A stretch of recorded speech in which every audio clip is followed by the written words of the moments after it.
about a minute to 9 p.m. Welcome to the Daily Report. We're going to be telling you all that has been happening in the country during the day, all those stories that have been hitting headlines, including the progress of SHA, which is the new health insurance fund. But first, let's take a look at the highlights.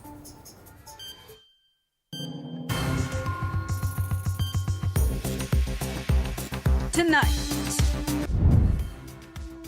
Deputy President Rigathi Gachagwa's efforts to keep his hold over the Mount Kenya region suffers another hit after a 2,000-strong group of Njuri Cheke leaders broke ranks with him and threw their weight behind Interior CS Kithure Kindiki. Profesa Kithure Kindiki awe linki yetu, awe kiongozi wetu. Also tonight, the National Assembly today approved Douglas Kanja Kirocho for the position of the Inspector General of the Kenya Police Service, taking over from embattled acting IG Gilbert Masengeli. This House approves the appointment of Mr. Douglas Kanja Kirocho as the Inspector General of the National Police. And senators allied to the broad-based government clashed on Monday over the failure by Treasury Cabinet Secretary John Mbadi to honor Senate summons. The question that I was supposed to put to CS Mbadi is a question that is over a year old. It has taken him less than 2 weeks to become a proper Kenya Kwanza Cabinet Secretary who has no respect for this House. All right, welcome once again to this live broadcast. My name is Hibaq Saeed. On sign language interpretation tonight is Kelvin Makori. To start us off, Deputy President Rigathi Gachagwa's efforts to rescue his hold over the Mount Kenya region may soon hit a snag as his differences with the Interior Cabinet Secretary Kithure Kindiki keeps widening day by day. Wednesday morning over this particular issue, let's take a look at that story. Amid the recent flurry of activity within the politics of Mount Kenya region, Deputy President Rigathi Gachagua now appears to be a solo man in the vote-rich region. President William Ruto's decision to reinstall Kithure Kindiki as Interior CS may have thrust him into the forefront of the 2027 succession debate in the heavily populated Mount Kenya region. Strong political activity has been observed in the Mount Kenya region in recent months, as youthful politicians are vying to succeed former President Uhuru Kenyatta as the region's political heavyweight, despite Gachagwa's efforts to bring the mountain together. In the last 1 week, a total of 69 lawmakers from the region have declared CS Kindiki to be the de facto leader of the central region. And now, the drama behind Mount Kenya region politics has taken a new twist, with more than 2,000 Njuri Cheke elders shifting posts to support CS Kithure Kindiki, having ditched Deputy President Rigathi Gachagua, declaring that Kindiki will henceforth represent their interest.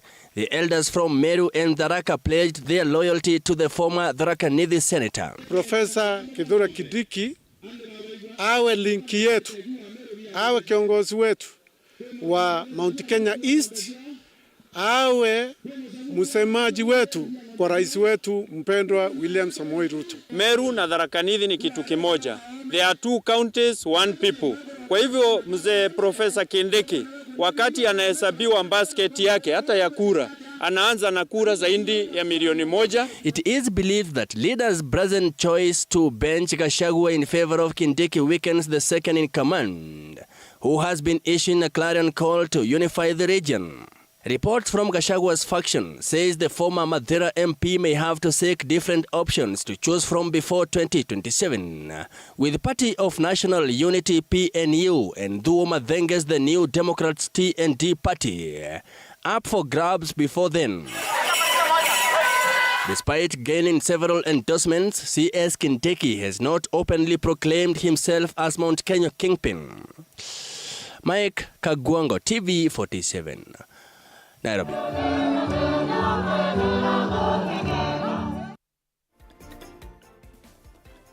Thank you, Mike Kagongo, for that report. Do remember that you can reach out to us on our socials on your screen. That is at TV47 News on Facebook, at TV47KE on Twitter, or formerly known as Twitter X, or you can reach me at Hibaq Said on the same, as we continue informing you on all the stories that are making headlines during the day. And already within the newsroom, or within the facility, is the Principal Secretary for the Ministry of Investment, Trade and Industry, the Principal Secretary, that is Dr. Juma Mukhwana, who is going to be telling us about industrialization and the manufacturing sector, which makes up for almost 7.6% of the gross domestic product. We're going to be running into those numbers a little later on. That is in the marketplace. You can also send some of your views. We have been touching on some of the things that have been affecting the cottage industries within the country.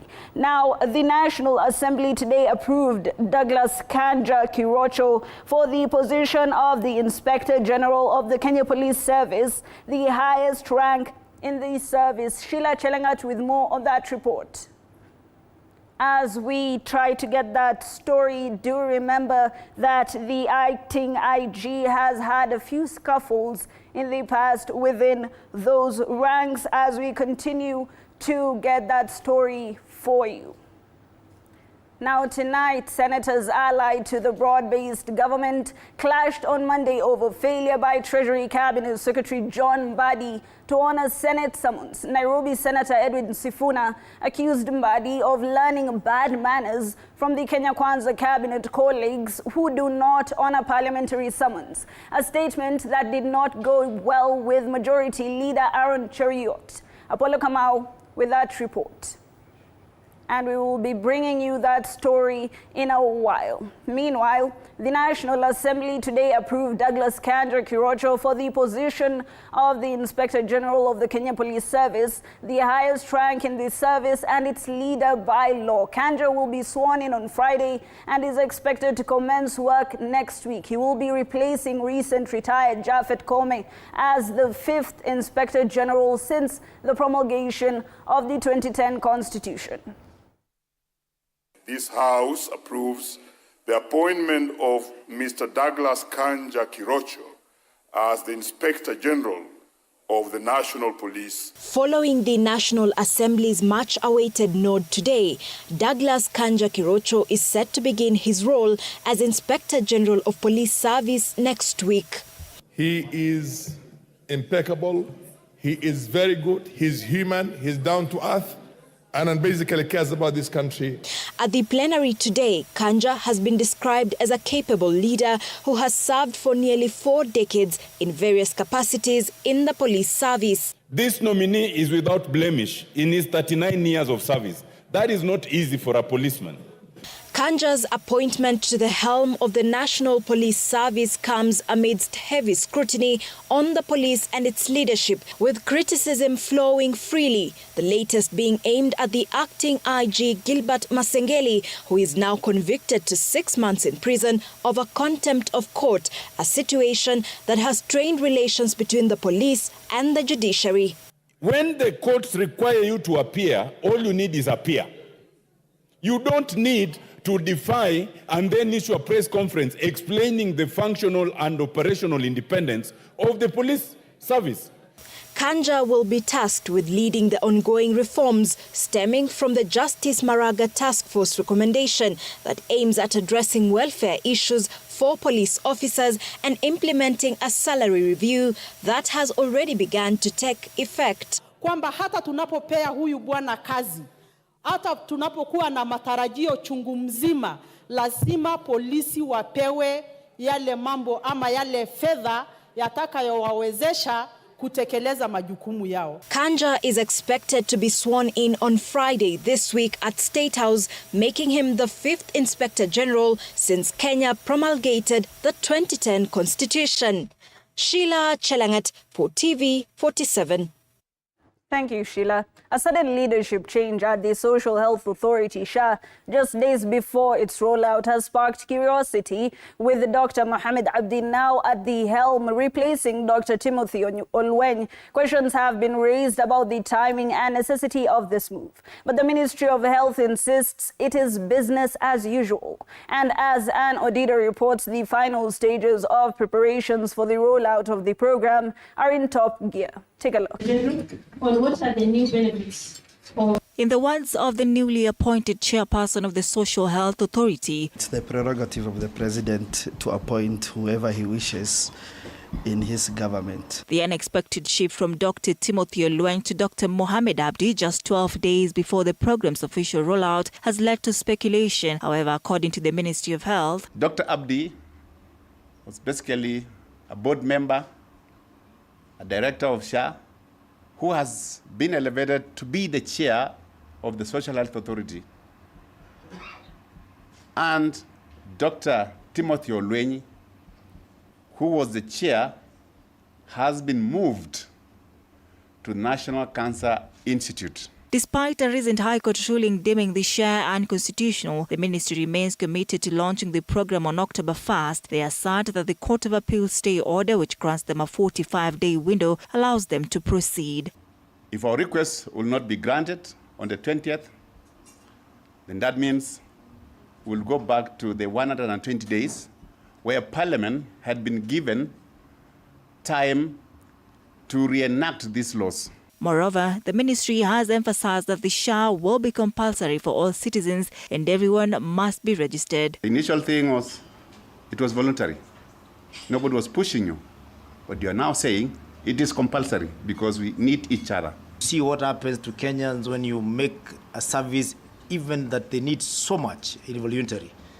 The penetration is normally very poor. Unlike the NHIF, SHA benefits will begin immediately upon registration. Key improvements include enhancement to the Linda Mama program in the Edu Afya program, which will now cover all school-going children. One fundamental departure from what we had before is that the SHA benefit package is the same package for all of us. We don't have packages for special groups of persons. So the benefit package is the same for all Kenyans and all people residing in Kenya. Under the new scheme, 2.75% of household income will be deducted each month, with the minimum contribution of 300 Kenyan shillings. The ministry has revealed that 1.2 million Kenyans have already registered voluntarily for the SHA. Ann Odida, TV47. Thank you, Odida. Still on matters health, the AIDS Healthcare Foundation Kenya, in collaboration with key civil society organizations, have urged wealthier nations to stop hoarding the Mpox vaccines, stating that this has limited the supply of the vaccines in the African continent, where the disease has had the most impact. And as Elizabeth Atieno now reports, the government has been urged to leverage on technology from regional vaccine production. On the 13th of September 2024, the World Health Organization approved the MVA-BN vaccine manufactured by Bavarian Nordic. However, a section of stakeholders in the health sector are now raising concerns over a sinister plan by the developed nations to hoard the vaccine, a situation which is limiting the supply in the African continent, which is the most affected by Mpox. We have seen the devastating effects of vaccine inequality during the COVID pandemic. The vaccine hoarding by wealthy nations resulted in more than 1.3 million preventable deaths. Another thorny issue is the high cost of the Mpox vaccine, which is projected to cost 13,000 Kenya shillings per dose. So this high cost of vaccine is not only an economic issue, it is a life and death matter. The health stakeholders have called on the World Health Organization to also approve the LC16 vaccine for use by African countries in a bid to increase the number of manufacturers in the market. LC16 vaccine has been approved and in use in the US and European countries and remains unapproved for use in Africa. Even as Kenya prepares to procure 2 million doses of the MVA-BN vaccine, a call has been made to the Ministry of Health to target people living with HIV, commercial sex workers, and other members of the key population in the vaccine rollout. Secure vaccines and have a clear focus on those most at risk, including sex workers and people living with HIV. Important to note that 41% of reported cases are of children below the age of 15. Also important to note that of all reported cases, 63% are men. Recently, the Ministry of Health revealed that it will need 6.7 billion Kenya shillings on the management of Mpox. A call has been made to the government to uphold authenticity and transparency. Although Kenya shillings 1.6 billion has been allocated to address the Mpox outbreak, only a paltry 7.4% of the budget is dedicated to infection prevention. We need to mitigate. We know we had COVID millionaires. So we need to be ready to mitigate Mpox millionaires. In Kenya, there have been 5 confirmed cases with the counties of Taita Taveta, Busia, Nairobi, Mombasa, and Nakuru reporting 1 case each. Elizabeth Atieno, TV47, Nairobi. Thank you, Elizabeth. Tonight, senators allied to the broad-based government clashed on Monday over failure by Treasury Cabinet Secretary John Mbadi to honor Senate summons in Nairobi. Senator Edwin Sifuna accused Mbadi of learning bad manners from Kenya Kwanza cabinet colleagues who do not honor parliamentary summons, a statement that did not go down well with Majority Leader Aaron Cheruiyot. Apollo Kamau with more on this story. A failure by National Treasury Cabinet Secretary John Mbadi to honor Senate summons exposed the soft underbelly of the broad-based Kenya Kwanza administration after Minority Leader Aaron Cheruiyot and Nairobi Senator Edwin Sifuna took sides over Mbadi's absence. I want to tell John Mbadi that this is unacceptable. Senator Sifuna, who is also the ODM Secretary General, lashing out at Mbadi for learning bad manners from Kenya Kwanza, a statement that jolted Majority Leader Aaron Cheruiyot. The question that I was supposed to put to CS Mbadi is a question that is over a year old. It has taken him less than 2 weeks to become a proper Kenya Kwanza cabinet secretary who has no respect for this house. But when he wants to leave it on record and say that John Mbadi has become a proper Kenya Kwanza minister who has no respect for parliament, I cannot allow him to do that, Mr. Speaker, because he's disparaging a cabinet, Mr. Speaker, and their ministers, while he's saying that there's a cabinet minister seated here, waiting to respond. Honorable John Mbadi must be called to order. This is not the John Mbadi I knew. I don't know what they have done to him. He used to respect parliament. Mbadi had sent a letter to the Speaker as the House waited for him, saying he was at State House, a statement that drew condemnation from Senate Deputy Speaker Kathuri Murungi and senators. Senator Cheruiyot, you should not feel bad when Senator Sifuna says that the CS Treasury is learning bad manners. Mr. Mbadi sio wa Kenya Kwanza, ni saa hii tuko kwa serikali ya muungano. Kwa hiyo kupigia sisi kelele kusema yeye ni wa Kenya Kwanza, hiyo ni makosa kubwa sana.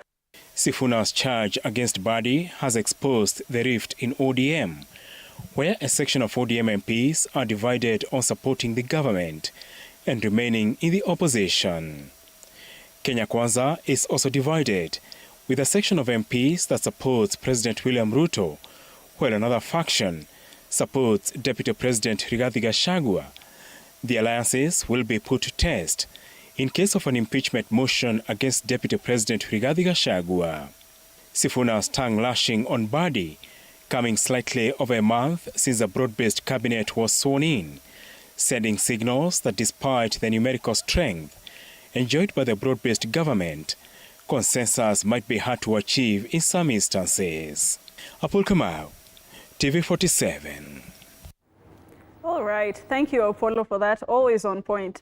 Now, the Independent Policing Oversight Authority has begun investigations into reports of police brutality against a multimedia university student during protests on Tuesday. Samira Mohammed with more details. The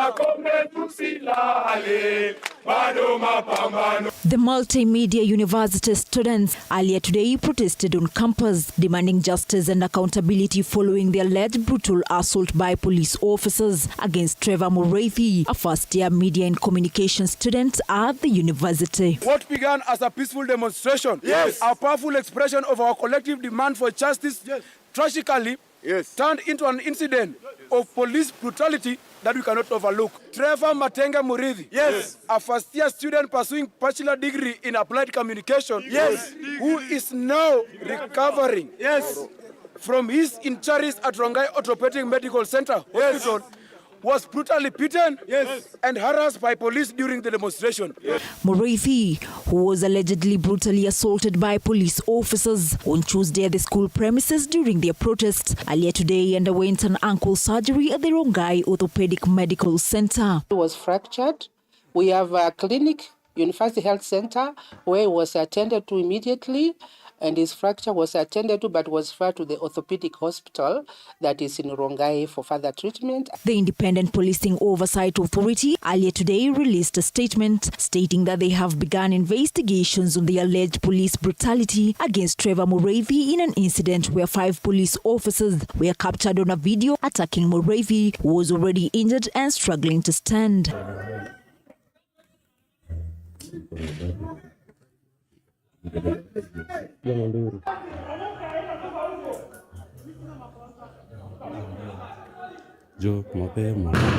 The video also depicts police officers detonating a tear gas canister next to him while he was helplessly laying on the ground.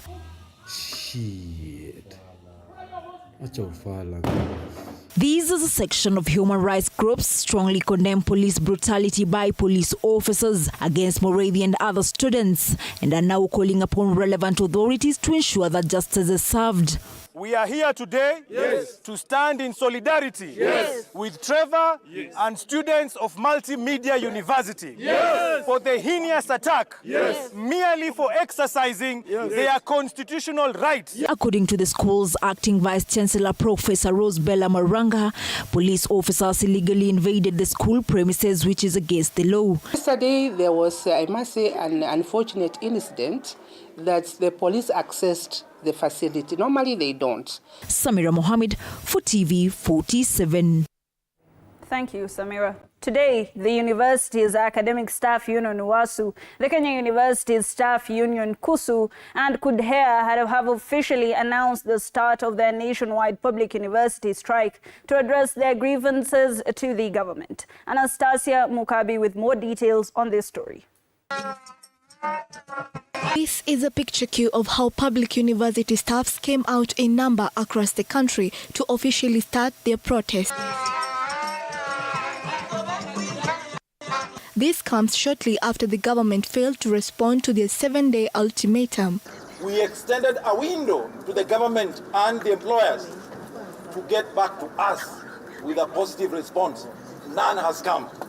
We are here to launch this strike, and we are telling our members across the nation to be on strike from this morning. They came out in numbers with flashcards to voice their demands. No CBA, no class. No arrears, no class. No remittance, no class. No revision of the university funding model, no class. No money, no class. For paralyzing learning, the lecturers called on parents and students to bear with them until their grievances are addressed. To students, you will stay in your hostels or you go home because you are not going to be taught. So our wish to be on this strike. After this, we negotiate the classes, we have to proceed seamlessly. However, WASU Secretary General Constantine Wesonga pointed out that the strike will end when he signs the 2021 to 2025 CBA. The strike will end once you see me signing the 2021-2025 CBA. When you see me signing, the strike will end. Anastasia Mkabi, TV47, Nairobi.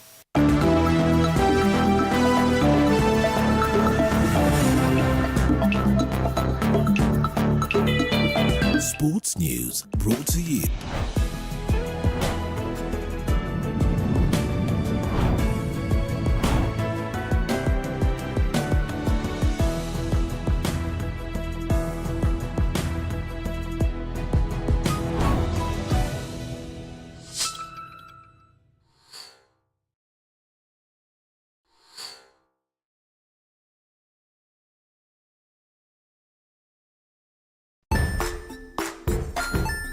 Hey there friends, welcome to Kids on the Block, where fun and imagination come alive.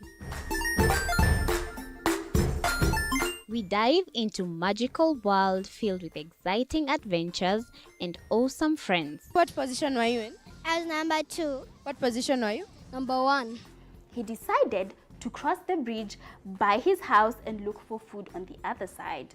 We're going to do half cup of chocolate chips, and the other one, we're going to do half cup of the blueberries. So, grab your imagination hats and get ready to explore with us. Join us every Saturday at 9 a.m. for new friends, amazing stories, and tons of laughter.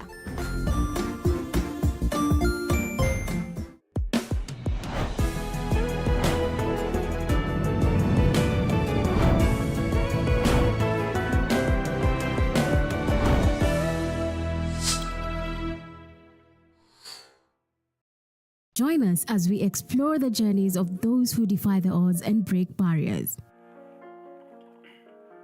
We dive deep into the stories of triumph. Sometimes when parenting a child with a special need or whatever disability, family life becomes a bit complicated and you may end up raising the child on your own.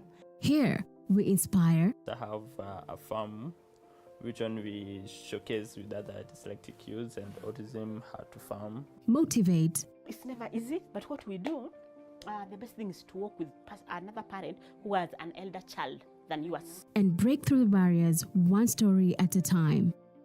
Push your boundaries beyond the limit. Saturdays at 8 p.m.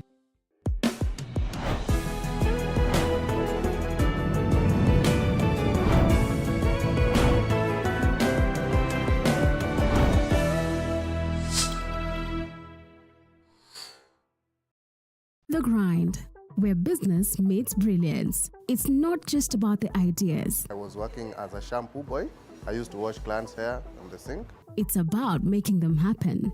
From big wins. In primary school, when we would be asked what people want to be, I was categorical that I want to be a nurse. To hard lessons. The consoles change, the gaming equipment keep changing. We cover it all. Tune in to The Grind, where every episode is packed with insights. The person who is serving customers, always be a customer-centric. Strategies. When you pay attention to detail, you get luxury items. And stories to fuel your ambition. Don't just dream it, grind it.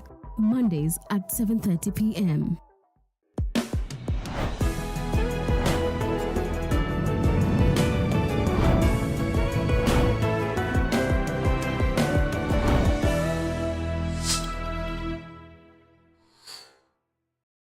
Jiunge nasi tunapoangazia safari za viongozi bora.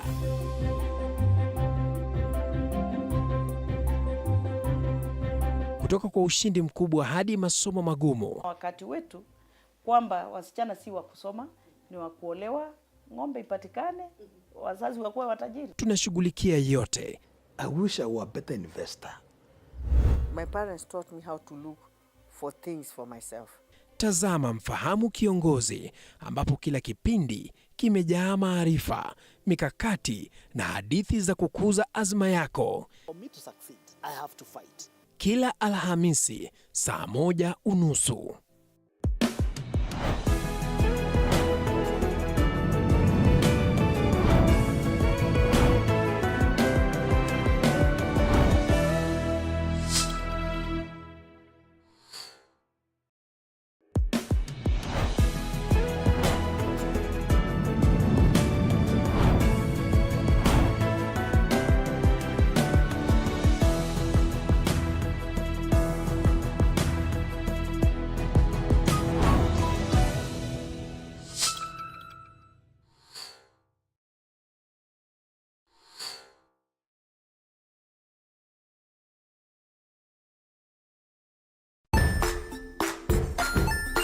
Hey there, friends. Welcome to Kids on the Block, where fun and imagination come alive. We dive into magical world filled with exciting adventures and awesome friends. What position were you in? I was number 2. What position were you? Number 1. He decided to cross the bridge by his house and look for food on the other side.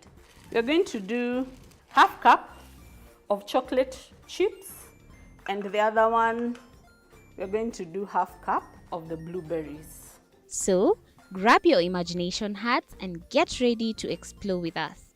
Join us every Saturday at 9 a.m. for new friends, amazing stories, and tons of laughter.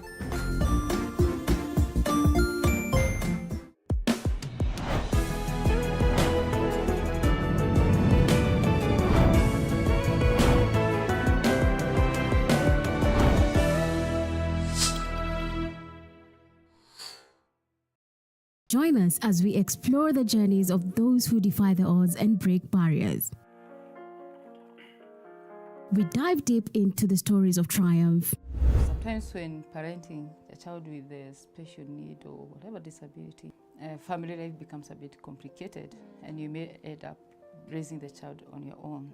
Here, we inspire. I have a farm which one we showcase with other dyslexic youths and autism how to farm. Motivate. It's never easy, but what we do, the best thing is to work with another parent who has an elder child than yours. And break through the barriers one story at a time. Push your boundaries beyond the limit. Saturdays at 8 p.m.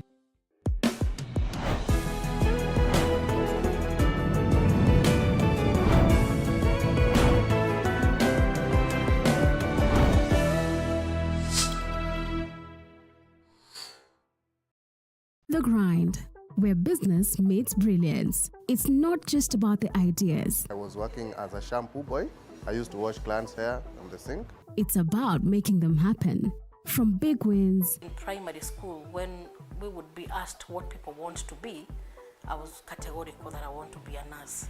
To hard lessons. The consoles change, the gaming equipment keep changing. We cover it all. Tune in to The Grind, where every episode is packed with insights. The person who is serving customers, always be a customer-centric. Strategies. When you pay attention to detail, you get luxury items. And stories to fuel your ambition. Don't just dream it, grind it. Mondays at 7:30 p.m.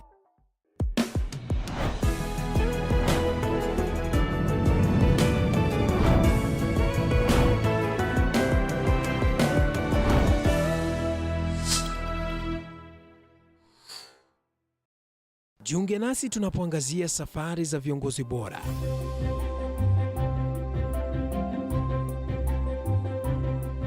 Kutoka kwa ushindi mkubwa hadi masomo magumu. Wakati wetu kwamba wasichana si wa kusoma, ni wa kuolewa, ng'ombe ipatikane, wazazi wakuwa watajiri. Tunashughulikia yote. I wish I were a better investor. My parents taught me how to look for things for myself. Tazama Mfahamu Kiongozi, ambapo kila kipindi kimejaa maarifa, mikakati na hadithi za kukuza azma yako. For me to succeed, I have to fight. Kila Alhamisi saa 1:30.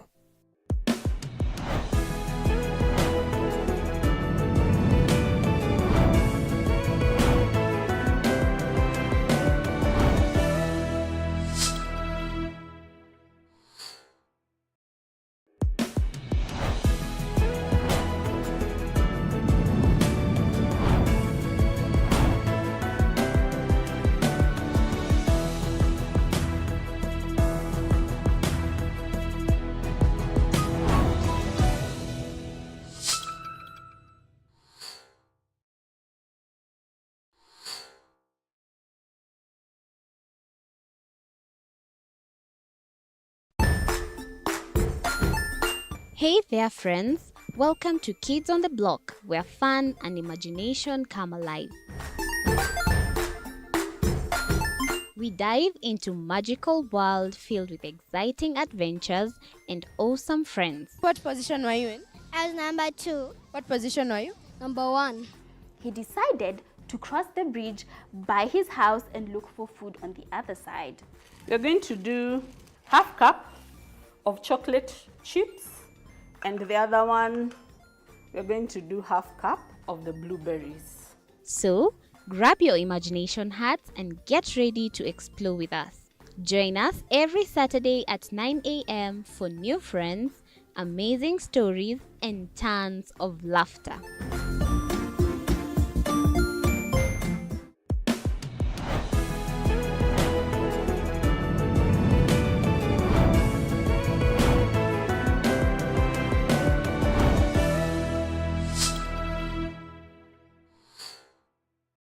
Join us as we explore the journeys of those who defy the odds and break barriers.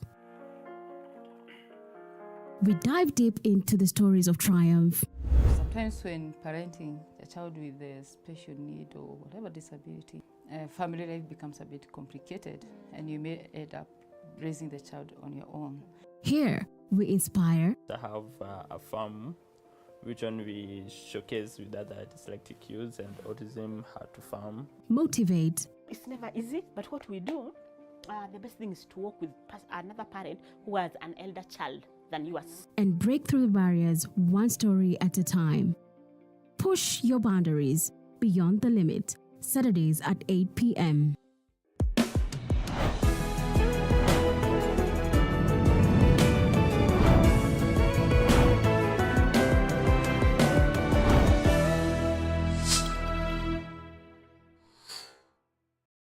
The Grind, where business meets brilliance. It's not just about the ideas. I was working as a shampoo boy. I used to wash clients' hair on the sink. It's about making them happen. From big wins. In primary school, when we would be asked what people want to be, I was categorical that I want to be a nurse. To hard lessons. The consoles change, the gaming equipment keep changing. We cover it all.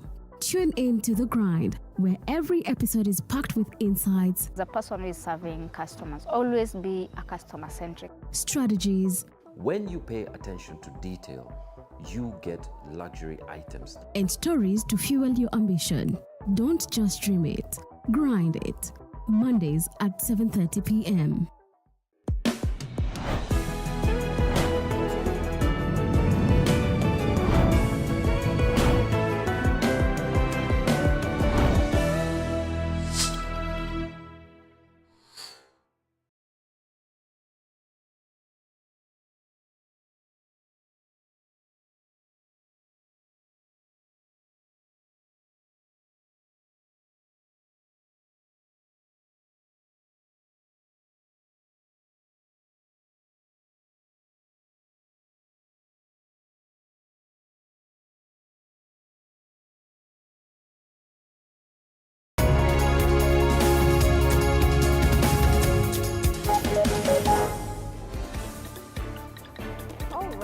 Welcome back to the Daily Report and welcome to the Marketplace. As I hinted on earlier, we're going to be talking about manufacturing. Industrialization is so big, especially for countries that are in the lower middle income or even middle income status. Kenya is making its progress in that particular sector, but the contribution of manufacturing to the gross domestic product is at about 7.6%. It has been steadily declining for the past about 10 years, and it has plateaued in the recent past. In studio, we already have the Principal Secretary for the State Department of Industrialization. We want to talk all matters manufacturing so that we can get to the bottom of any particular issue that sector has been going through. You can engage with us on our socials, which are on your screen right now, or you can even call us on the number on your screen if you have maybe a cottage industry or a business that you'd like for the PS to talk about. Dr. Juma, welcome. Thank you very much. Thank you. You have been under a number of ministers, the cabinet secretaries, especially after the Kenya Kwanza government took over. How exactly has your tenure been? Yes, as you're aware, as a human being, you in the real world, you don't choose who to work with. Mm-hmm. But I've had very exciting moments as a PS. I've worked under three cabinet secretaries, Right. all of them coming with different style Mhm. and different enthusiasm and different energy. Right. And for me, I think I have been more fulfilled in that Right. process. All right. Yeah. As you've said, each and every cabinet secretary does come with their own style. Each one comes with their own manifesto, their own working regime. Let's just see the most current cabinet secretary in that particular ministry. What does he have to say, cabinet secretary? That is Salim Vuria. Let's take a look. We had a brief consultation on some of the areas that we want to do reforms.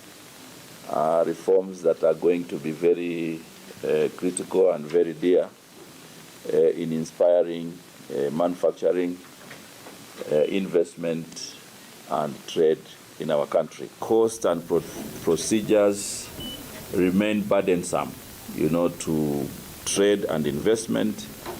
If we look at our export performance and also in manufacturing, there are a lot of struggles. We are in a high interest regime period. There is the issue of pending bills. We've got the multiplicity and duplicity of licenses.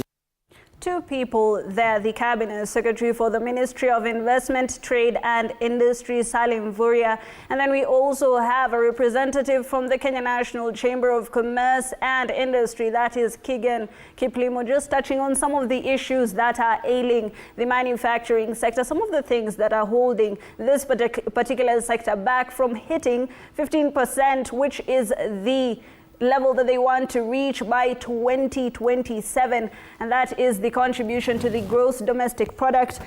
Buena PS, you have said that each and every CS comes with their own strategies. When Salim Vuria came in, he wanted to get new policies from the ground. He wanted people to give their suggestions afresh through public participation on some of the regulation changes that should be made. How did you feel about this?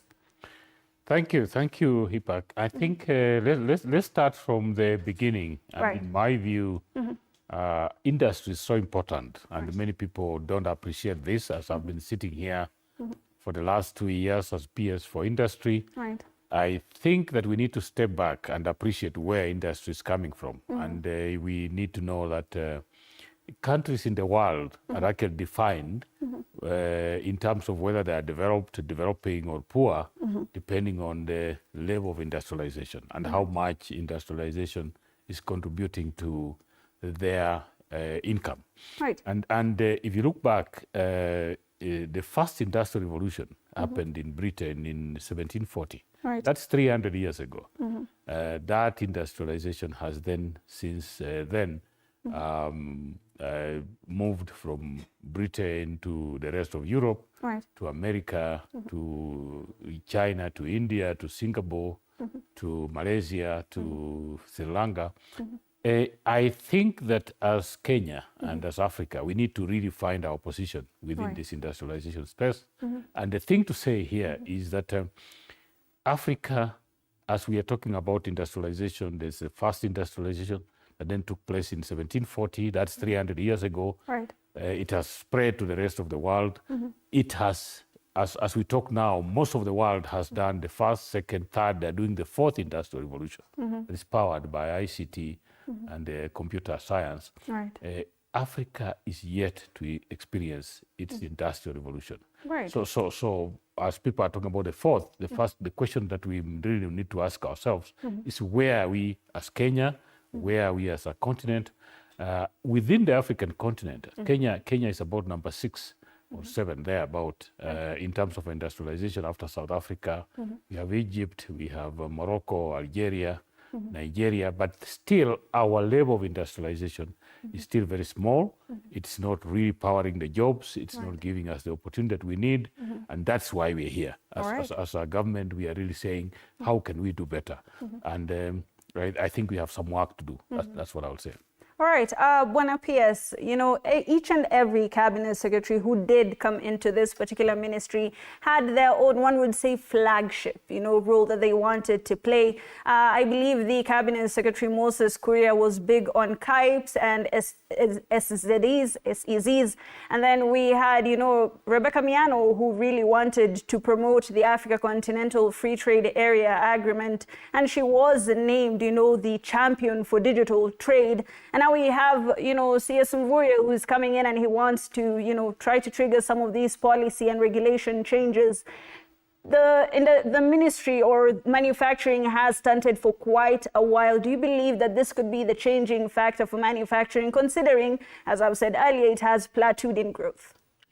Yes, yes and no, because industry, just like any other sector, is quite complex, and you really have to appreciate and understand where it's coming from, and appreciate the opportunities that we have and the challenges that we have, and remember that all the policies that the ministers have come up with are really either opening one small window of opportunity within that space. Because when I look at industrialization in Kenya, it's not a new thing. Within the EAC, the East African Community, within the African Continental Free Trade Area, Kenya, as I've said, is about number 6 or 7 in terms of one of the most industrialized countries in the region. But we really want to look at what is it that you can do for industrialization and for you to really come up with a good policy, a good way of looking forward. First of all, you want to ask yourself, what has been our trend? How have we performed in terms of industrialization? What have been the challenges and what have been the opportunities, so that we are able to look at what is it that we are addressing. If I look back, for example, if I look at the industrialization space, I have said here that Africa, we are still struggling. And just so that I continue on that trajectory, I want to say that Africa, our 55 countries in Africa have a combined population of 1.4 billion. This is 17% of the world.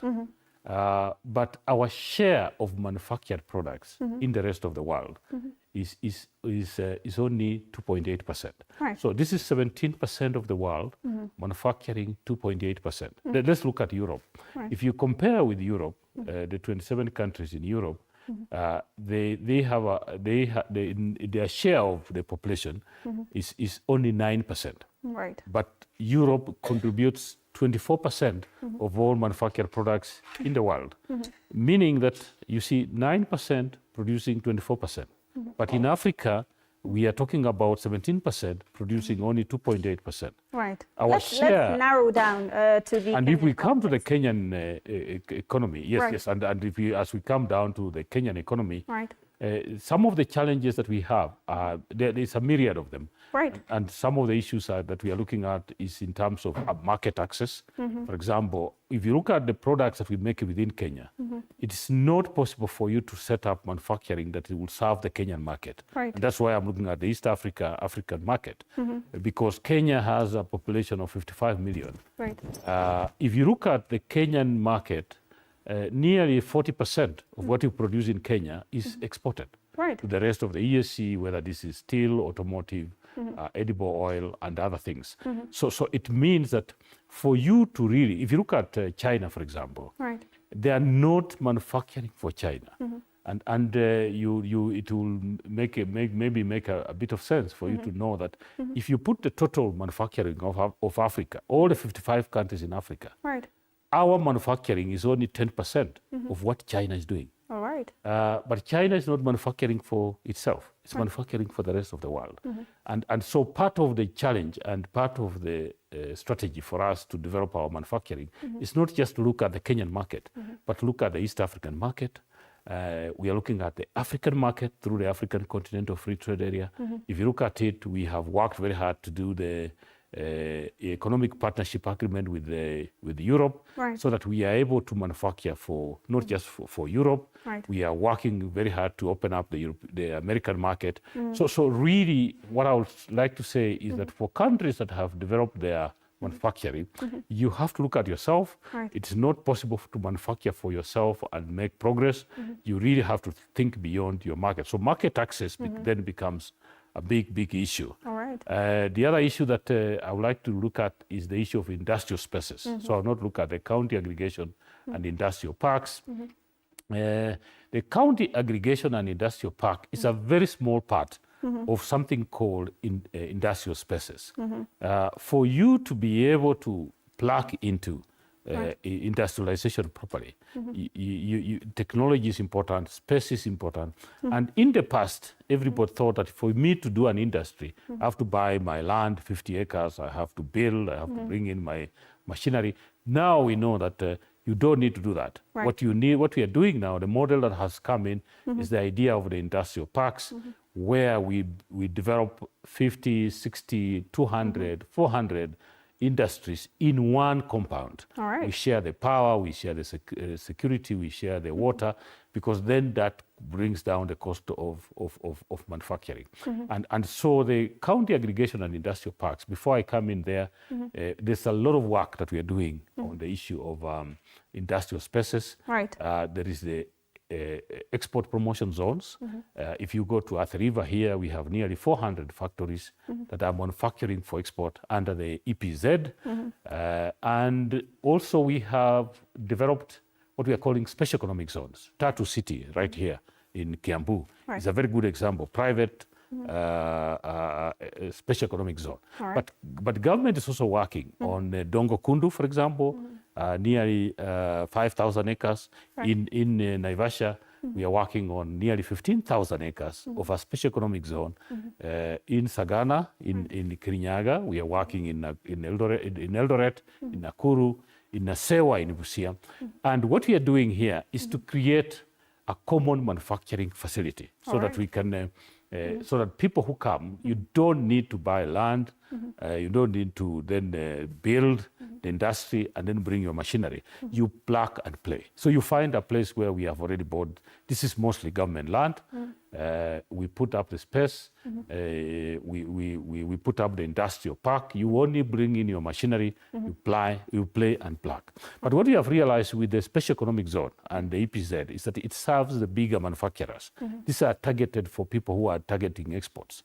But we realize that as Kenyans, we have an issue because Kenyans are not investing in manufacturing. All right. So we have looked at and what are the reasons. Some of the reasons is the entry. The cost of entry into manufacturing can be very, very expensive. The cost of land, if you look at Kiambu here, an acre of land going for 200 million, there is nobody that is going to really buy land here to put up a factory. Right. And Dr. Juma, I believe that having the KIPES is going to solve that. But let's focus on policy and regulation, because some of the things that even Kiplimo Keegan from KNCCI was pointing out is an unpredictable tax regime, and of course the fact that we're in a high interest environment, which usually pushes out a lot of manufacturers. And you would agree with me that we're very good at formulating policies, but not very good at implementing them. How exactly is the ministry coming in, according to you? Yes. In that area of policy formulation, it's an intricate area, because remember, we are a democracy. Right. Many people don't understand how we arrive at the fact that this bottle of water would be taxed at 15%. Right. Remember, as a ministry, what we do, the Kenya Association of Manufacturers has 13 sectors, whether it's automotive, whether it is agro-processing, whether it is cement, whether it's steel. What we do before any budget is made and taxation proposals are made, three things that I want to say. One, that Kenya does not have the monopoly to decide on which tax to put on that newspaper. Right. Because we are part of the East African Common External Market. Right. So we are a common market, 8 countries in East Africa. So Kenya, Uganda, Tanzania, Burundi, DRC, Somalia, South Sudan. Right. We are part of that system. And that system has a 4-band taxation regime. Right. And the 4-band or taxation goes like this, that if you are importing raw materials to make a product within the EAC, then we charge you 0 import duty. Right. If you import an intermediate product, for example, if you bring a vehicle and you bring it in parts, in terms of a tire, you have a tire, you have a tire, you have a steering wheel, but you are going to put it together. Right. We call it intermediate product because you have developed each of those units together. Then we charge you 10%. Then if you bring a finished product into this market, for which we don't have proper enough supply, then we charge you 25%. Right. If you bring a finished product for which we have sufficient supply, then we charge you 35%. Right. Now, that taxation system is not for Kenya. It is for the East African community. Right. So because we are part of the East African community, we have agreed that we will have a common, that's why we call it common external tariff. So part of, when we are discussing about issues, about how do you tax sugar, how do you tax medicine, how do you tax automotive, how do you tax solar panels, Right. what many people don't realize is that, okay, the Parliament of Kenya has leeway, but a lot of that is already in the 4-band category. Right. We ask ourselves, is it a raw material? 0. Is it an intermediate product? 10%. Is it a finished product for which we have no sufficient capacity? Right. 25%. Is it a finished product for which we don't have, for which we have sufficient capacity? 35%. So Kenya, then what we have signed up is that our tariffs are aligned to the East African community. Right. And then the ministry will originate proposals. Right. These proposals will be based on the engagements that we have with the private sector and the manufacturers, Kenya Association of Manufacturers, National Chamber of Commerce and Industry, Kenya Private Sector Alliance. So we'll listen and say, what is it that Kenya wants to do for cement? What is it that Kenya wants to do for steel, for automotive? And we present these proposals to the National Assembly. And the National Assembly, before we even go to the National Assembly, the National Treasury. And the National Treasury has 2 options.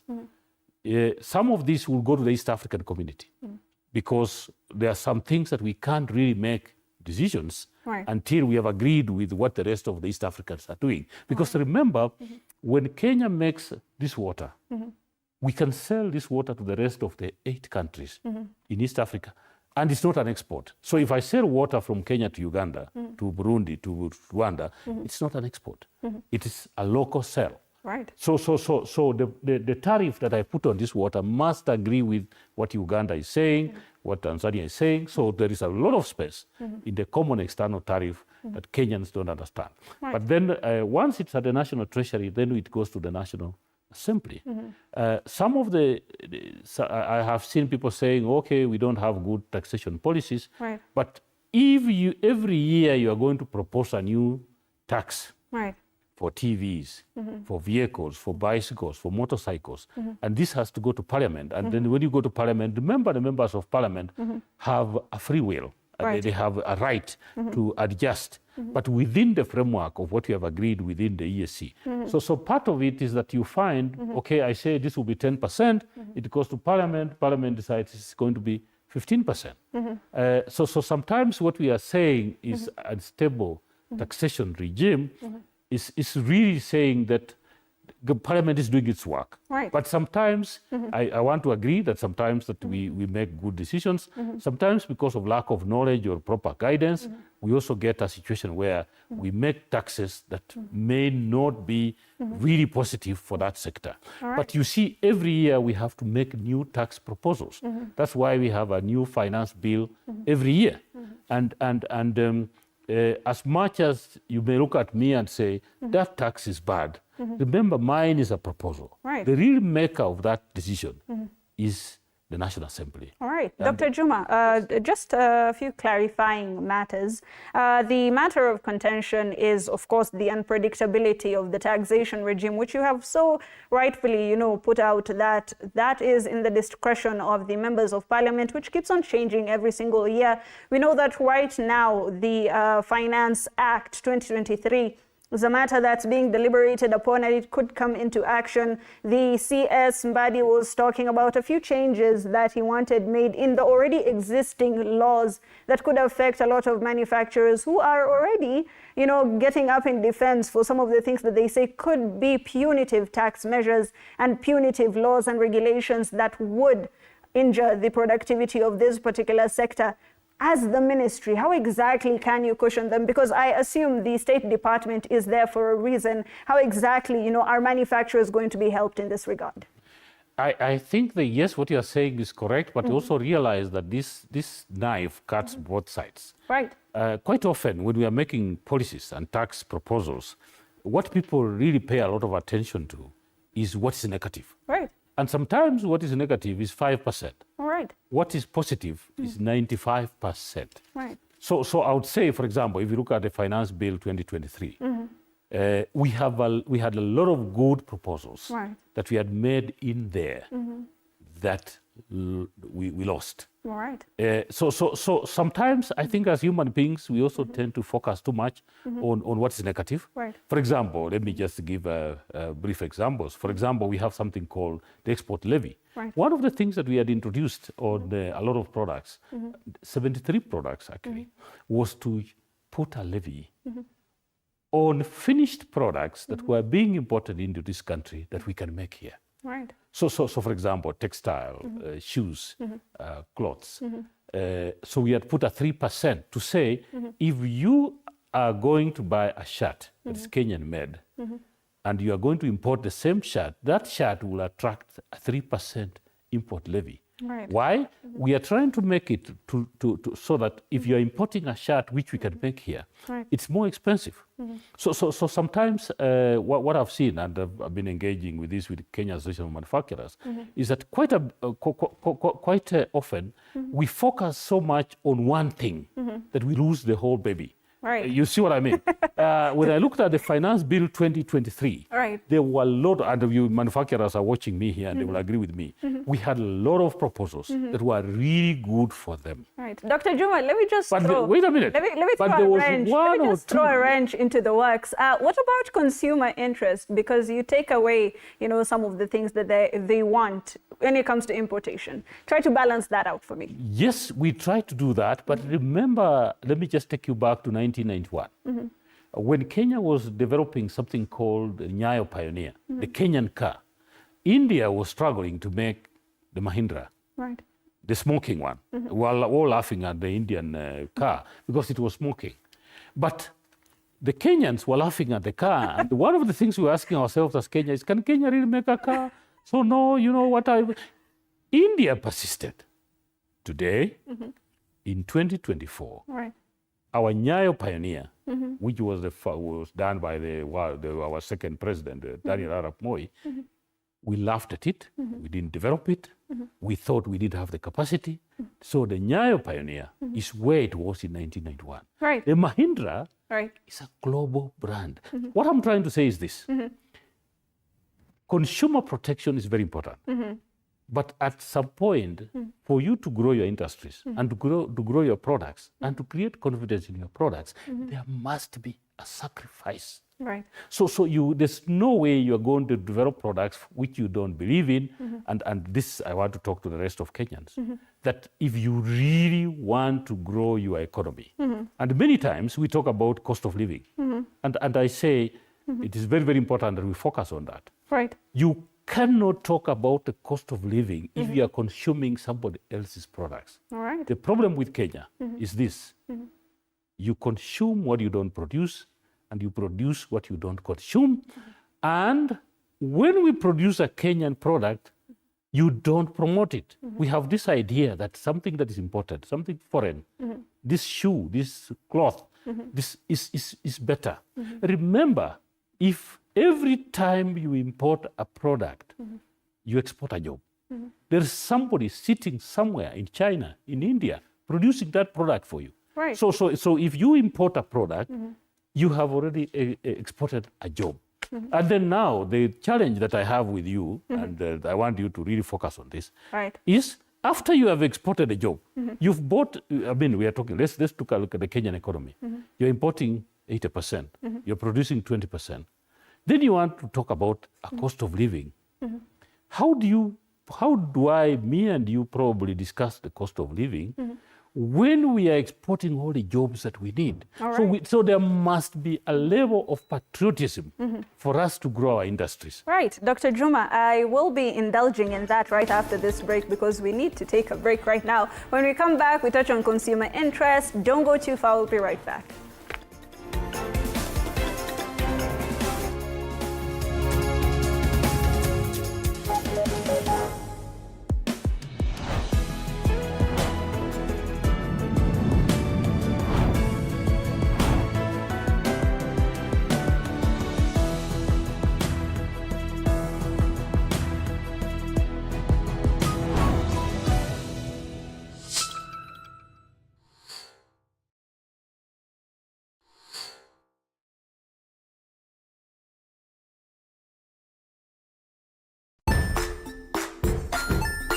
Hey there, friends. Welcome to Kids on the Block, where fun and imagination come alive. We dive into magical world filled with exciting adventures and awesome friends. What position were you in? I was number 2. What position were you? Number 1. He decided to cross the bridge by his house and look for food on the other side. We're going to do half cup of chocolate chips, and the other one, we're going to do half cup of the blueberries. So, grab your imagination hats and get ready to explore with us. Join us every Saturday at 9 a.m. for new friends, amazing stories, and tons of laughter.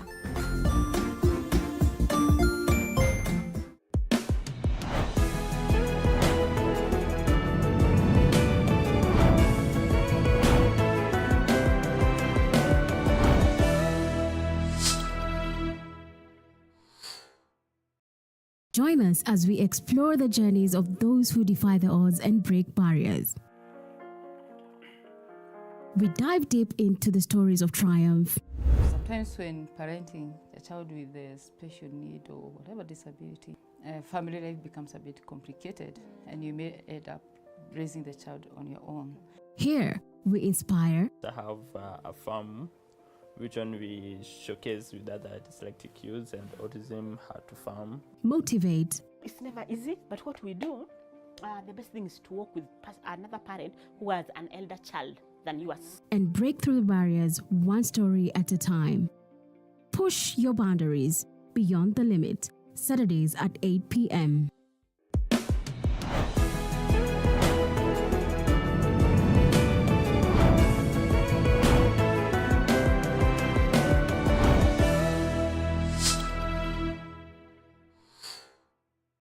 The Grind, where business meets brilliance. It's not just about the ideas. I was working as a shampoo boy.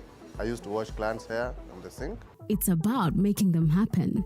From big wins. In primary school, when we would be asked what people want to be, I was categorical that I want to be a nurse. To hard lessons. The consoles change, the gaming equipment keep changing. We cover it all. Tune in to The Grind, where every episode is packed with insights. The person who is serving customers, always be a customer-centric. Strategies.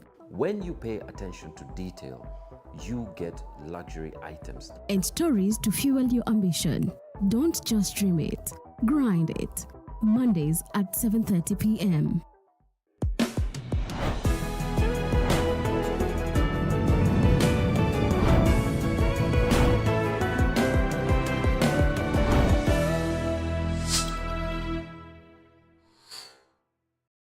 Jiunge nasi tunapoangazia safari za viongozi bora.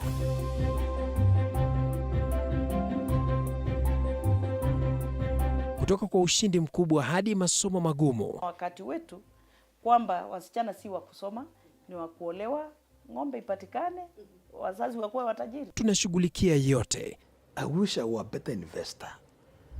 My parents taught me how to look for things for myself.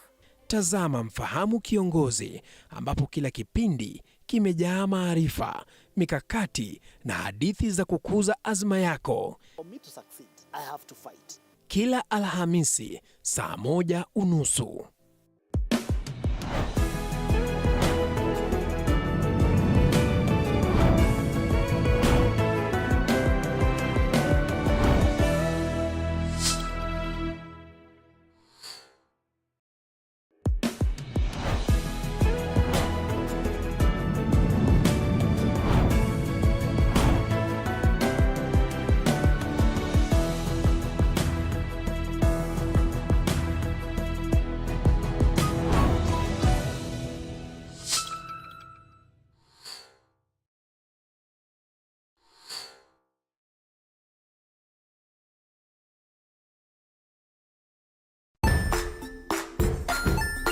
Hey there, friends. Welcome to Kids on the Block, where fun and imagination come alive.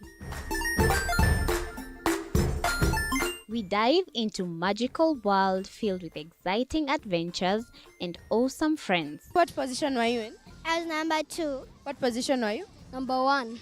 He decided to cross the bridge by his house and look for food on the other side.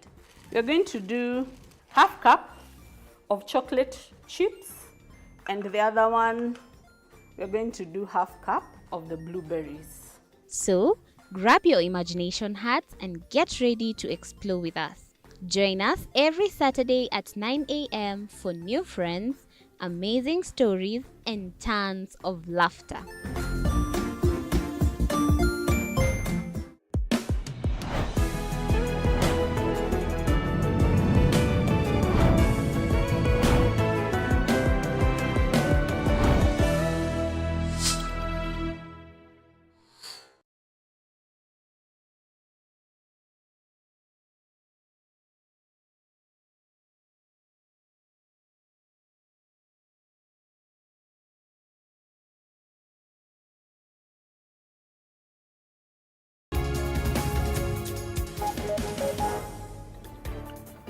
Welcome back.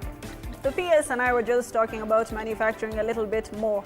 Buy Kenya, build Kenya is a concept that has been pushed for years now, with a lot of manufacturers urging Kenyans to consume some of the products that are already being made locally. Let's take a look at what Kenyans had to say. We did go and ask them, what did you have to say about Buy Kenya, build Kenya? Do engage with us on our socials, but let's hear what they had to say first. Ni umuhimu wa serikali kusupport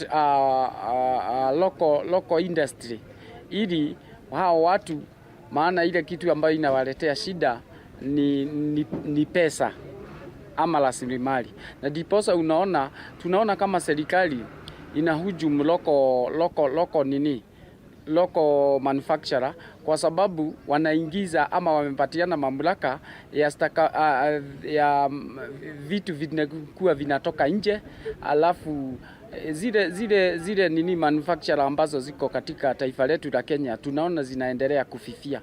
Na ndio tunaona hii mambo ya mashindano kati ya nchi za nje na nchi yetu, tunaona wenyeji serikali inastahili kusupport Kenyans ambao wako na hayo maarifa, ili kitambo waende China tuegeze kwa hao manufacturer ambao ni locals, ili waweze kujisaidia hata kuajiri watu wengi katika taifa letu la Kenya. Hapa Kenya katika nchi yetu, our industries zile tuko nazo is about 25%. Vitu mingi zile zinatoka hapa ni about 25%. Kwa hivyo almost 75% ni za kutoka nje. Na hiyo mimi naona sasa hapo hatujengi nchi yetu vile inastahili. Pia ningependa serikali yetu tukufu ambayo tunaipenda ijaribu kuwa na industry mingi, ndio tuwe tukitengeneza vitu mbalimbali, na ndivyo hata watu wetu wao wakipata kazi kwa wingi. Bidhaa za Kenya ambazo sisi tumejitengenezea ni zetu, sisi za kutoka nje. Ukinunua hizo bidhaa umenunua ama umesaidia mwananchi wa kawaida. Kwa hivyo utakuta vitu ambavyo imejengewa hapa, tuseme jua kali, wanaandika ati imetoka China. Hiyo ni kutuharibia industry zetu na hatutaki kamwe. All right. Kenyans having different opinions about locally made products. There's something very interesting that they've pointed out that I'd just like to concentrate on. I'm sure there's a lot of aspects you can look into. Locally made products, which are, they would put made in China so that it's more marketable. What does that say about us as Kenyans when it comes to consuming our own products and loving our own products?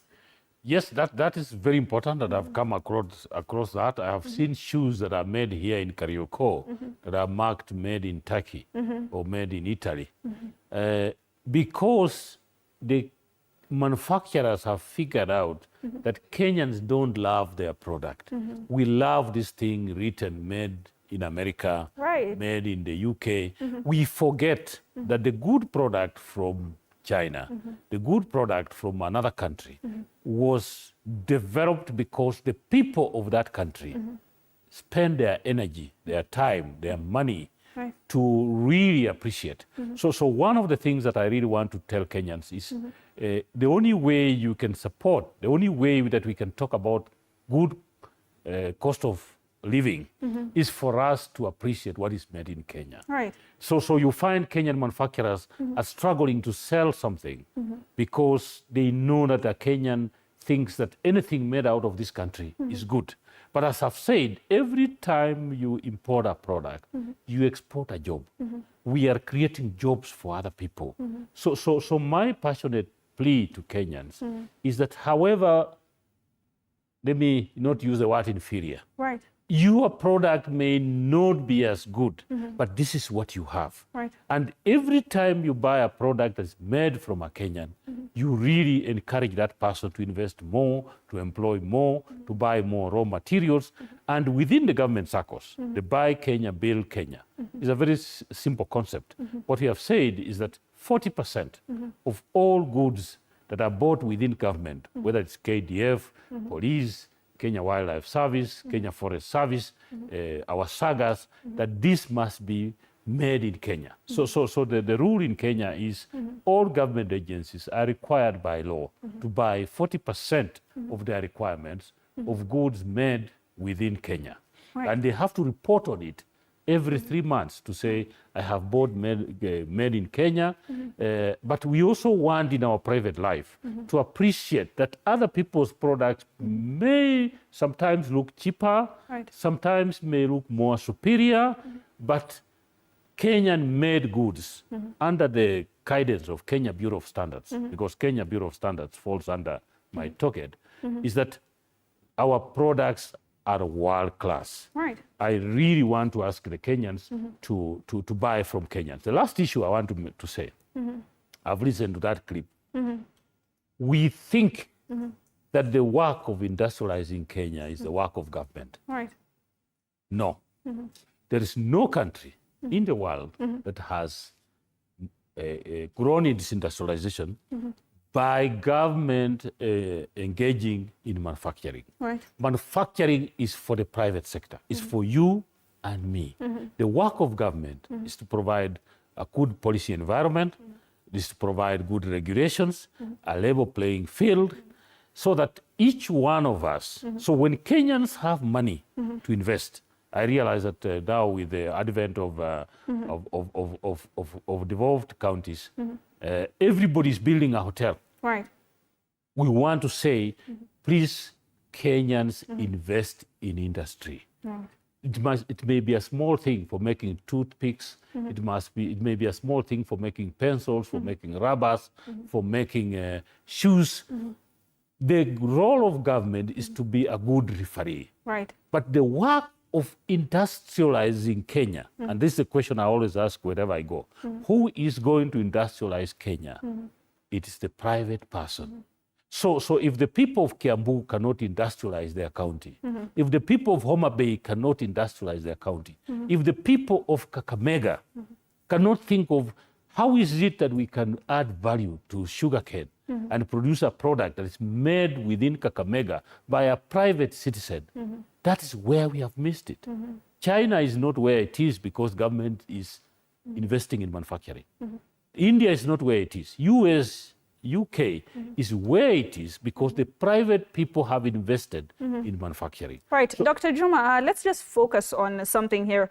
Value addition, especially when it comes to the raw materials that we already have within the country, is very important, right? However, a lot of the people who are manufacturers, growers, producers of these raw materials find it more lucrative to export it rather than to, give it to local manufacturers simply because they're making more money. Policies and regulations could help some of these manufacturers look more lucrative towards these people. How exactly is the ministry coming in? Two things to say about that. I agree with you that as a country and as a continent of Africa, we have lost quite a lot of opportunity by exporting our tea, our coffee, sometimes our flowers in raw form. But remember, part of the challenge that we have to be very, very clear, and we must look at each value chain. For example, if you look at coffee, you see, coffee is an old crop. Coffee is a crop that has been taken for the last 5,000 years. Coffee was not introduced into Kenya for Kenyans. coffee was introduced into Kenya by, say, the British. So you'll find that if you go in the global market, there is English tea, there is English coffee, there is cappuccino. What you find here is that sometimes the reason why we're exporting the raw material as tea is that there is no way you can sit in Kenya and make tea for Spain and make tea for Portugal, because the taste that is there is different. So sometimes you have to appreciate that some of these, if you look at the culture that is around coffee, it was never really our crop. It was a crop that was introduced here for the sake of those that had good use of that raw material. But so if you use coffee and you use tea, then what you realize is that this is a crop that was introduced by somebody else for his own use, and he had many thousands of years of making coffee. If you're making cappuccino, that's not our brand. So sometimes part of the challenge that we have is how do you adapt so that you can make globally acceptable coffee? How do you make globally accepted tea brands within Kenya and sell to Portugal? For example, I will give you an example. We were in Japan and we found it very interesting. The Japanese were saying, we love Kenyan tea, but the Kenyan tea that comes into our market is labeled in English. So for them, they did not have any issue with the test. But the issue is that, and we have now been working with Kepropa, the branding agency in Kenya, to say, why should you sell Kenyan tea in Saudi Arabia that is not written in Arabic? Why should you want to sell coffee in Portugal in English? So sometimes the issue is not even the test. The issue is how adaptable are we, our manufacturing, our manufacturers? So the question now that we have called to them to do is, please make sure that when you are producing for an external market, you cater for the test. If you are producing for the Portuguese market, you cater for that test, but also label your tea in Portuguese. If you're selling to Spain, then you label it in Spanish. If you're selling it to Japan, please make it in Japanese. Because what we have realized is that the Japanese want to take your tea, they look at the tea, and sometimes they find that they can't read what you have written. And that's all that is standing between us and that global market. So those are the issues that we are really working with our manufacturers to make sure that they adopt, that they make use of, so that we can make progress. Dr. Juma, a question just came in from one of our viewers. He's asking, as far as industrialization is concerned, what measures is the government taking under PS Juma about Malakisi Ginnery in Bungoma, and why are Bungoma elected leaders talking of tribalism in that particular region? Yes, we have a very clear path under the bottom-up economic transformation agenda. We have identified key value chains. We have identified cotton goes together with textile and apparel. We have the leather value chain. So we have identified priority value chains. Personally, as a PS for industry, I have been tasked to coordinate the efforts of the cotton, textile and apparel. And it may interest you to know that when this government of His Excellency William Ruto came into power, we were only growing about 5,000 acres of cotton. In 2023, we increased this to 40,000. This year, we are doing 100,000 plus. So we are distributing seed. There are new ginneries that are coming up in Lamu. There's a new ginnery that is coming up in Kwale. There's a new ginnery that is coming up in Homa Bay, in Busia. And the reason why we are doing this is to say that everybody must put on clothes. So why are we importing textile? Really, this is something we can make. This is a low-hanging fruit. And so I have been to Malakisi myself. I have worked with farmers. We have distributed seed there. I know that we have plans to put up a new ginnery in Malakisi. And the whole idea is, you see, if you grow cotton, there's no way you're going to make apparel if there's no ginnery to separate the lint from the seed. So when this government came into power in 2022, we only had about 6 ginneries in the whole country. Today, as we talk, we have about 4 new ginneries that are coming up, which will take this to about 10, and we are hoping that the number can continue to increase. What I would say is then we have also spent another 5 billion Kenya shillings to revive Rivertex. Remember, we had textile mills, Mountex, Rivertex, Kikomi, and others that had collapsed. We have spent quite a bit of money to try and revive Rivertex, but Rivertex cannot work if we don't have cotton that has been ginned by the ginneries. Right. And so that's why we are working. We have a ginnery in Baringo, we have a ginnery in Bungoma, we have a ginnery in Busia, we have a small ginnery in Siaya. And if we put all this together, then we are able to get the kind of cotton that we are looking for us to be able to make. So what I would like to say is there is a lot of effort. Even when we came in, one of the big challenges that we've had in reviving this sector is lack of seed. Right. And because we wanted to expand the area under production, but we realized that we had abandoned the crop. The amount of seed that was available within the country was very little. I want to really say that through the efforts of His Excellency the President, we have even imported 500 metric tons of cotton seed from Chad, from Togo, from Benin, which is in the country now, to really try and boost the area of cotton production. So I would say that this is an area that we are really working on very hard. And we really want to because if you imagine, everybody's putting on a dress. If this dress was made in Kenya, it would generate a lot of jobs, both for the farmers and also for the people that work in the textile industries. Dr. Juma, just to clarify on the question, because the question that this person has asked, as these ginneries are coming up in different regions within the country, the role of tribalism and maybe even politics is standing in the way of these farmers bringing some of their produce to these ginneries. How exactly is, the ministry working to eradicate that? That is quite interesting. Remember, agriculture is a devolved function to the county governments. And within these counties, you find that we have, sometimes, for example, if I reach the area of Malakisi, we have some Luyas, we have some Tesos. For me, what we should be looking at in a ginnery is the economic activities. Right. That I can sell my 200 kilograms of cotton and make my money. The problem is that sometimes we get carried away with this issue of who is the chairman, right? Who is the secretary? Is he Teso? Is he Luya?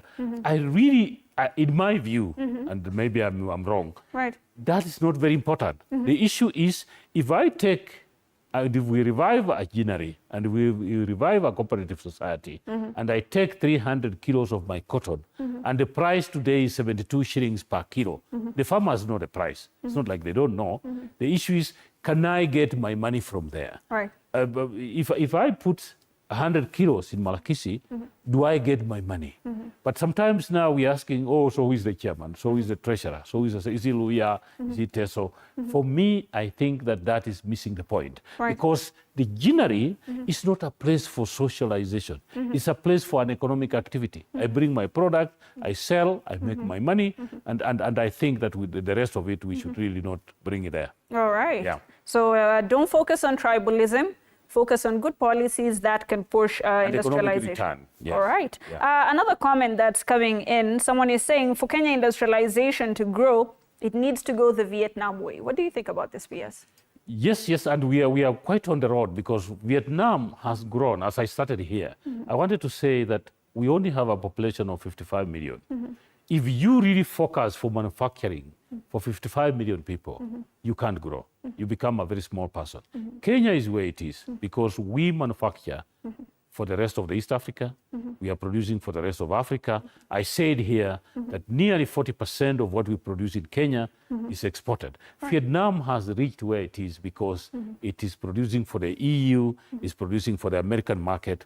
So we are today repurposing Kenya and repositioning Kenya as a manufacturing hub for Africa. So that is why we are part of the East African community. Kenya is signed up to the African Free Continental Free Trade Area.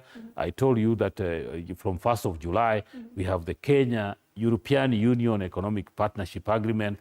We are at the tail end of negotiating an agreement, the Strategic Partnership Agreement with the US.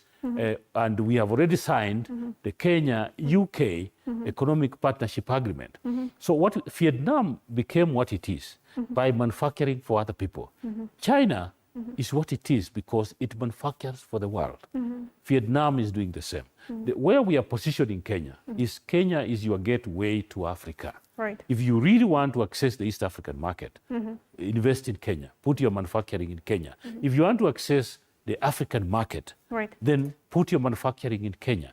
So the policies that we are putting in place for Kenya is to create a country that is a manufacturer for East Africa, a manufacturer for Africa, a manufacturer for the world. And so the policies that we are looking at, and if you started at how are we doing it, you can manufacture on the ocean in Mombasa, at Dongokundu. You can manufacture in Naivasha. You can manufacture, and we are connected to SGR back to Mombasa. You can manufacture in Thika, in Kirinyaga, in Nakuru, in Eldoret, in Busia for the export to Burundi and so on. So the policies that we are putting together are very deliberate for us to make Kenya a manufacturing hub for the world. Why? Because, and let me just summarize that, you have a very good, and first of all, our position is very good. We are on the ocean, we have a good access to the sea, we have raw materials, we have an educated young workforce that is speaking English, that is able to perform at global you can actually, the Kenyans, the way we are manufacturing and our work ethic and performance is at global stage. Right. So we have everything that we need to manufacture for the world. And that's where Vietnam is. That Vietnam is where it is, not because we are manufacturing for the Vietnamese, but they were manufacturing for the rest of the world. Right. We want Kenya to be the manufacturing hub for Africa, for the world. And we have opened up markets. Today, if you manufacture in Kenya, you are able to export into the EU duty-free, quota-free, 14,000 products. You can be able to manufacture in Kenya for the UK, duty-free, quota-free, about 10,000 products. Right. We are doing the same for the US. We are doing the same for the African Continental Free Trade Area, which is 55 countries in Africa. For the 8 countries in the EAC, we are part of the tripartite agreement within the SADC. So really, for me, that's where we need to go. Dr. Juma, as we conclude, the goal is 15% by 2027, 20% by 2030. How achievable is this? Is it possible to hit these goals even earlier? Yes, as I've said, let me clarify a little bit about this 7% and 15%. Some people think that because the contribution of manufacturing to the GDP used to be 15% and today is 7%, meaning that our manufacturing is declining. I have seen that kind of peddled within our media. I want to say that manufacturing used to contribute 15%. It's like when you have one child, that child contributes 100%. If you get another child, he contributes 50%. If you get a third child, it's 33%. If you get 4 children, the contribution of each child is 25%. But that doesn't mean that these children are becoming less useful. Right. What we are saying is that manufacturing used to contribute 15%. Today we have new emerging sectors, internet, ICT, mobile phones. So other children are being born. Right. So the contribution of manufacturing to our GDP has declined from 15% to 7.6%, not because we are manufacturing less, but because other children, other sectors are emerging. Right. I really want Kenyans to take this. Right. And so as we aspire to increase the contribution of manufacturing, to the GDP to 15%, we want to say that it's not because our manufacturing is dying, it is because our manufacturing is getting competition from other sectors. All right. And Dr. then Juma, just to interrupt you, we Yes. just have one follow-up question from one of the please. viewers. He says, since your visit to the Ginnery on 28th March, you came with cotton seeds. That is, I believe we're still talking about the Malakisi Ginnery. And the seeds were taken to Sirisia, and up to now, most of the growers there are stranded to get seeds for planting, citing that the seeds were meant for Bungoma, and we are cotton growers. How will you help us make our Ginnery grow? I think that is very sad because we have identified 24 counties that are suitable for cotton production, all the way from Migori, Homa Bay, Kisumu, Siaya, Busia, Bungoma, and we have gone all the way to the other side of Baringo, Elgeyo Marakwet,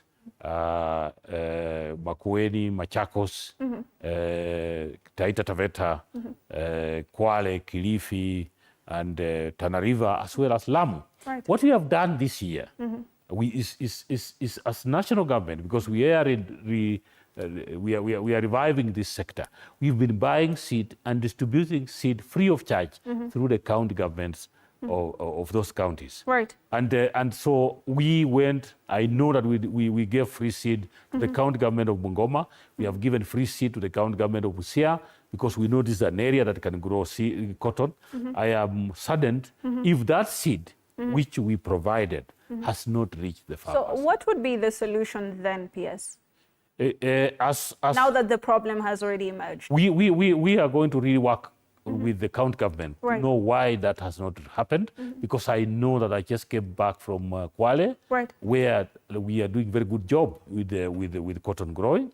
I have been to Siaya, I've been to Busia, I've been to Baringo, and I see that we are doing good cotton production. All right. I really want the people of Malakisi to both the county governments of Bungoma and Busia to ensure that the seed that we provide, because we now have more seed. Right. We want to take more seed. We cannot take more seed if the seed we gave them has not been grown. Right. I'll find out why. And then all right. Thank you so much, Bwana PS, and I will personally follow up on that particular issue. Thank you so much for watching The Marketplace. We have been talking about manufacturing, but unfortunately our time has run out, but it's been an amazing conversation, even with your contribution. Until next week, same time, same place. Have yourselves a very lovely night. My name is Hibaq Said.